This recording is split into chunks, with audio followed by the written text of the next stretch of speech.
జగద్గురు శ్రీ మధ్వాచార్య మూల మహాసంస్థానం ఉడిపి పలిమారు మఠానికి చెందిన శ్రీ శ్రీ శ్రీ విద్యాధీశ తీర్థ శ్రీపాదులు వారి చతుర్మాస దీక్ష హైదరాబాద్ లో అత్యంత వైభవంగా ప్రారంభమైంది. బత్కర్పూర్లోని శ్రీ రాఘవేంద్ర స్వామి మఠం నుండి కాచిగూడలోని మఠం వరకు భక్త బృందాల భజనలు, కోలాటాలు, నృత్యాలతో శోభాయాత్ర నిర్వహించారు. వేలాది మంది భక్తులు పాల్గొన్నారు. చతుర్మాస దీక్ష విశిష్టతను స్వామీజీ వివరించారు.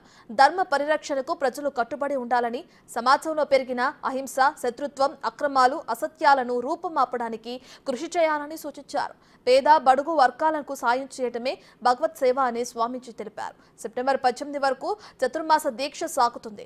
భాగ్యనగరంలోని వివిధ ప్రాంతాల్లో స్వామీజీ పర్యటిస్తారు. శ్రీ మధ్వాచార్యులు పూజించిన సీతారామ లక్ష్మణుల విగ్రహాలకు నిత్యం పీఠ పూజ జరుగుతుంది.